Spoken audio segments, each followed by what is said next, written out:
prove Pythagoras' theorem using vectors now. So as soon as you see Pythagoras' theorem, you know that you need to be dealing with a right angle triangle. So what I'm going to do is I'm going to draw one of those up. But we know we're using vectors as well. So what I'm going to do is draw up a right angle triangle using vectors. So I'm going to draw my triangle up. I'll have a vector going that way, a vector going that way, and maybe one going that way.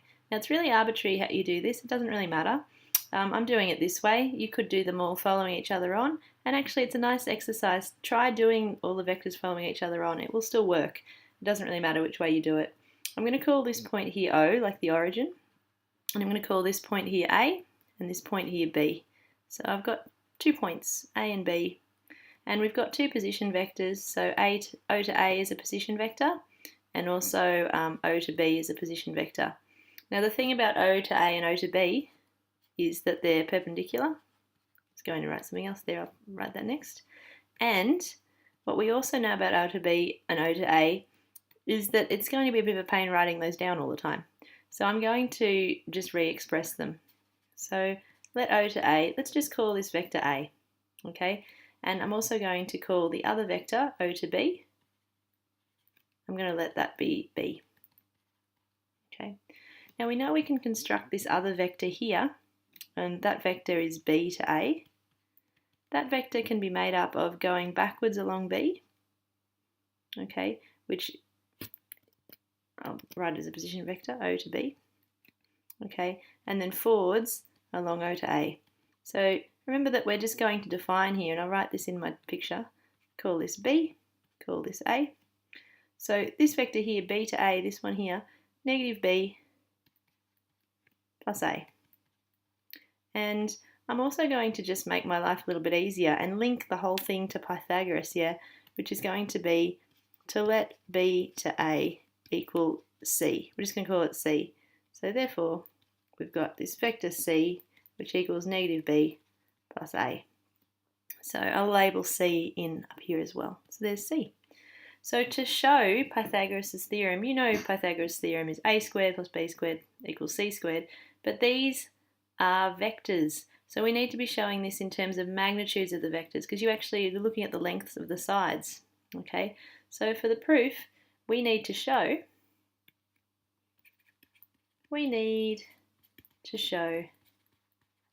that the magnitude of A squared plus the magnitude of B squared equals the magnitude of C squared.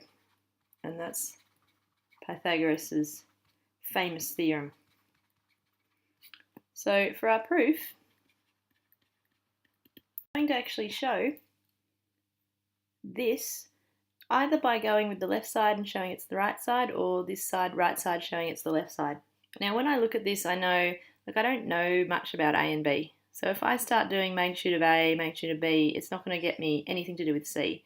But I do know that C is linked to A and B. So with this one, it probably makes more sense to start with this side and then show that it equals this side.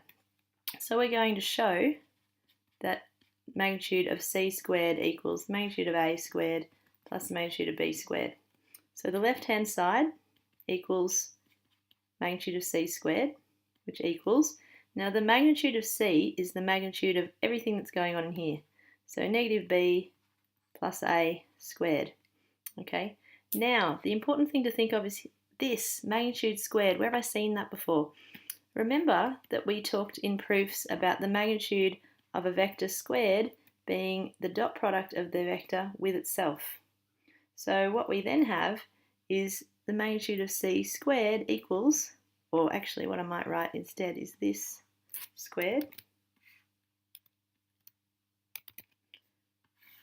equals whatever's inside the modulus dot product with itself.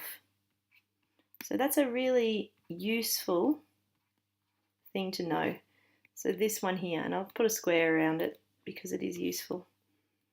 Any vector, the magnitude squared of that vector is just whatever's inside the magnitude dot product with itself. So we can do the dot product here. We've got negative b and negative b, dot product of that is b dot b. It's positive because you've got two negatives. Negative b dot a. Here we've got another negative a dot b. and then finally we'd have A dot A. Now this doesn't look anything like what we want, frankly, but I'm going to simplify this again. So we've got B dot B minus, remember that the dot product doesn't matter what order you do the dot product in, so B dot A is the same as A dot B. So you've actually got two lots of A dot B here. I'm just going to use A dot B. And we've got A dot A.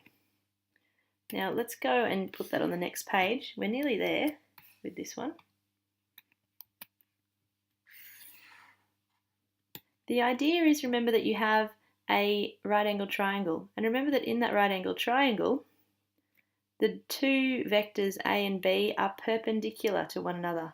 So since A is perpendicular to B, what does this imply about their dot product? That it's 0. So that means we have B dot B plus A dot A, and that's what, and I'll just write what this is here too. So this is the magnitude of C squared. Remember again, anything that's dot product with itself is equal to the magnitude of that thing squared. So we've now got the magnitude of C squared equals, this is magnitude of B squared. This A dot A is the magnitude of A squared. And you can see now you've ended up with what you wanted. So therefore the magnitude of C squared equals magnitude of B squared plus the magnitude of A squared. And that, which is Pythagoras' theorem as required. So that's the end of your proof. So the idea with this proof was, instead of going and starting with this side, showing this side, I chose this side to work with because I knew that I had that in terms of A and B.